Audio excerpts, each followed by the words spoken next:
Hey everybody, it's Pastor MP, and in this edition of today's St. Mark Spark, here I am outside in my neighborhood. It's a little creek or street overflow that runs right near my property, and it's a nice refuge to hang out in. There's lots of birds around the trees, and when the water is here, there's some nice running water across the rocks that makes some nice sounds. I just want to encourage you today to take advantage of the time that you have at home. If there's a little place you can walk, a little place that you can go to in your neighborhood, somewhere that you can get outside, that you can see God's beautiful green and blue earth now coming up as spring is arriving. You may see some flowers out in your yard, the tulips and the daffodils and whatever other spring flowers that you have planted in the past are starting to bloom. And as Pastor Dave talked about earlier this week, the earth is starting to show itself, and God's glory is shining. The neighborhood where I live doesn't have any hiking trails and really no wooded areas to speak of, but this little gem sits pretty close.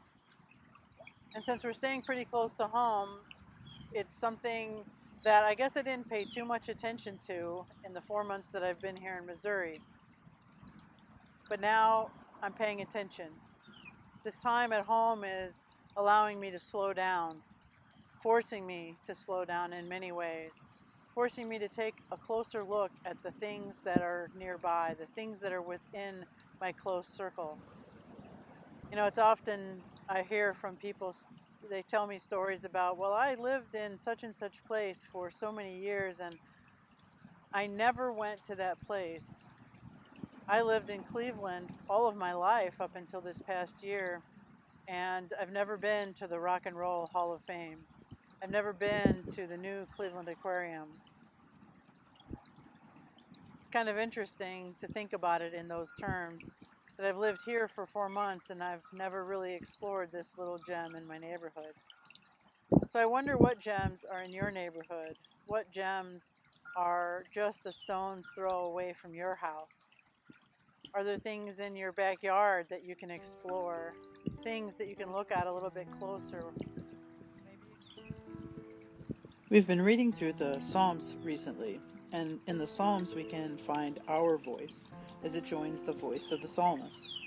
We find the voice that praises God, the voice that curses God, and we find the voice that cries out for mercy. There are psalms for every time and every situation. Hear now these words, the words that become ours when we claim them.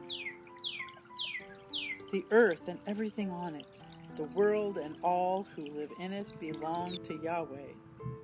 Yahweh built it on the deep waters, laying its foundations in the ocean depths. To you, Yahweh, I lift up my soul. My God, I trust in you. I wait all the day long for you. Remember your mercies, Yahweh, your love, your ancient and unwavering love. My eyes are always on you, Yahweh, for you will pluck my feet out of the snare. Turn to me, be gracious to me, for I am lonely and anguished.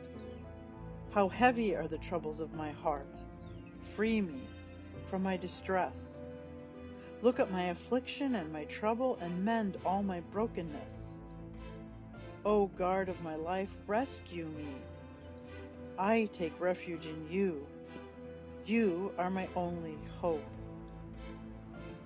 Yahweh, you are my shepherd, and I want nothing more.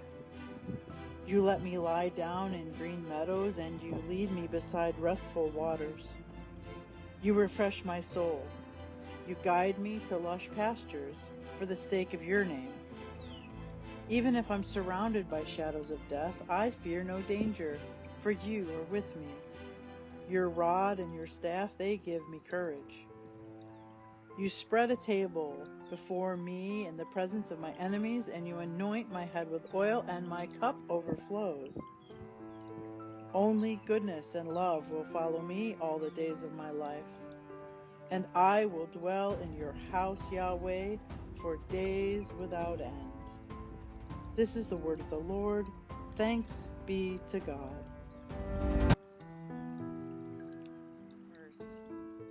This is a time of reflection and slowing down. It is a time that God has set aside for you and for me. Let us be glad in it. Let us rejoice in it. Until I see you again, the peace of Christ be with you now and always.